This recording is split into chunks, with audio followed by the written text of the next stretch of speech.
Olá, pessoal, tudo bem? Professor Robson aqui.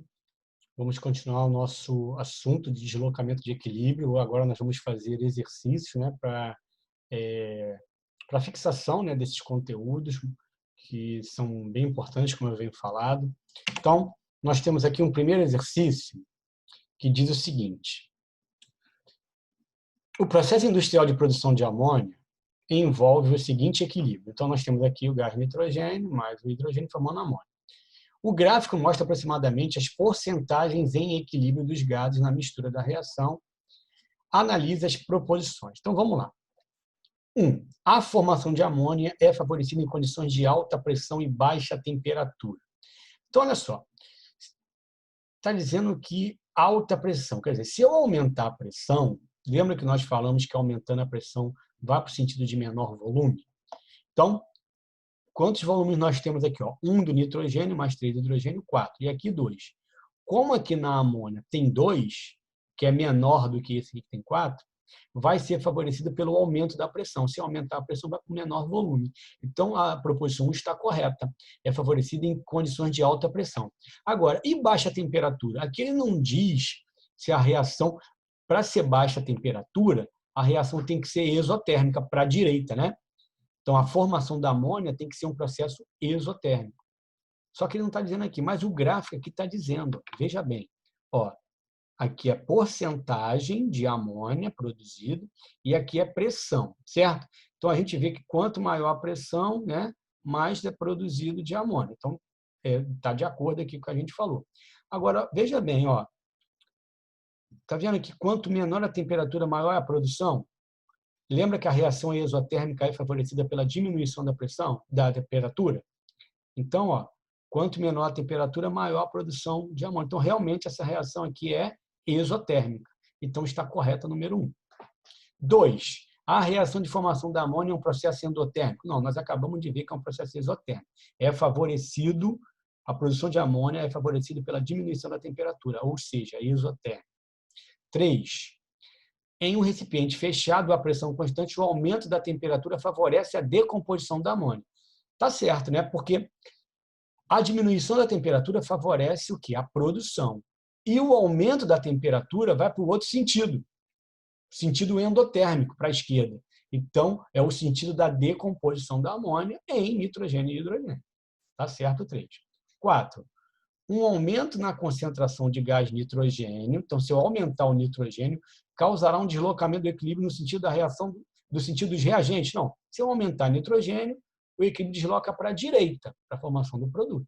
Tudo bem? Então, está errado. Então, o que está correto aqui, letra E, 1 e 3.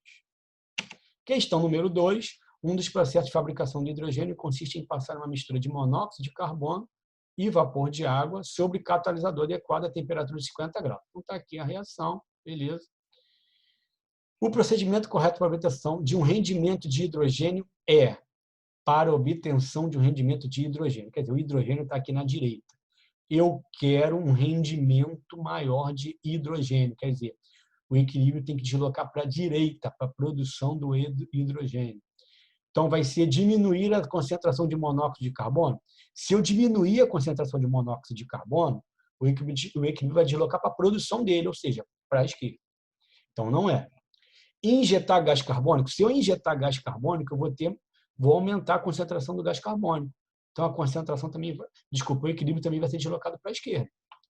Injetar vapor de água. Se eu injetar vapor de água, vou aumentar a concentração de H2O. O equilíbrio, então, vai deslocar para a direita. Opa, é isso que eu quero. Então, letra C é a resposta, porque a letra D está em nenhuma dessas. Então, injetar vapor de água é o que vai aumentar a produção de hidrogênio, porque o equilíbrio vai deslocar para a direção dele, ou seja, para a direita. Então, letra C. Questão número 3, nós temos um equilíbrio aqui, tá? Ferro, água formando um óxido de ferro e hidrogênio. Determine o efeito provocado por cada ação. Então, se eu adicionar o hidrogênio, o que vai acontecer com o sistema? Vai deslocar aqui para a esquerda, né? Porque aumentou isso aqui, desloca para a esquerda. Adicionar água, vai para a direita. Aumentar a pressão, vamos contar aqui, ó, 2 mais 3. Opa, só que pressão, pessoal, está relacionado com compostos do quê? Gasosos. Esses dois aqui, ó, Então, sólidos. Então, eles não entram. Só esses dois. Como aqui tem 3 volumes e aqui 3 também, não vai adiantar eu aumentar nem diminuir a pressão. Não vai interferir, porque é a mesma quantidade de volumes, ok?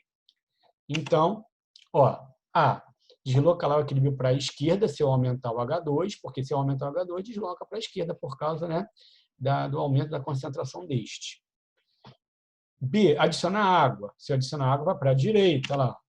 Deslocar o equilíbrio para a direita, formação de produtos para compensar o aumento da água. E aumentar a pressão não irá afetar o equilíbrio, pois ambos os lados possuem a mesma quantidade de moléculas gasosas. Os sólidos não entram nesse tipo de avaliação. Questão número 4. A seguir são apresentados 5 equilíbrios químicos. Assinale aquele que não sofre deslocamento com aumento de pressão. Então, aquele que não vai sofrer deslocamento com aumento de pressão é aquele que tem a mesma quantidade de moléculas do lado esquerdo e do lado direito. Então, ó, por exemplo, esse aqui ó, tem 1 e aqui tem 2. Aqui vai sofrer deslocamento com a pressão. Aqui tem 1, aqui tem 2 também. Aqui tem, embora pareça que aqui tenha 2, mas aqui é sólido, então aqui é 1, aqui é 2. Agora, a letra D, ó, tem 2 e aqui 1, 2. Então, mesma quantidade não vai sofrer deslocamento com aumento de pressão. Então, letra D. Tudo bem? Questão número 5. Nós temos uma reação aqui, ó, endotérmica, porque o ΔH é positivo. A constante de equilíbrio é expressa por Kp, concentração do produto dividido pelo reagente. Esse aqui não entra porque é sólido. Qual o efeito sobre esse equilíbrio quando se adiciona um carbono sólido? Um composto sólido, ele não altera o equilíbrio, pois sendo um sólido, sua concentração pode ser considerada constante. Então, se eu acrescentar um composto sólido, ele não vai alterar o equilíbrio. B, quando se aumenta a temperatura, como aquela reação ali é endotérmica, ela é favorecida pelo aumento da temperatura. Então, ó, se eu aumentar a temperatura, eu vou aumentar a produção de CO, porque ele vai ser deslocado para a direita. Olha lá, equilíbrio se desloca para a direita, pois o aumento da temperatura favorecerá a reação endotérmica. Quando se introduz um catalisador, a adição catalisador não desloca o equilíbrio, porque nós vimos, né, que quando eu coloco um catalisador, ele aumenta a velocidade da reação direta, do mesmo jeito que aumenta a velocidade da reação inversa. Então, ele não vai interferir no equilíbrio. Ele só vai aumentar a velocidade com que o equilíbrio vai acontecer. Ok, pessoal? Então, terminamos aqui essa aula de exercício. Até a próxima.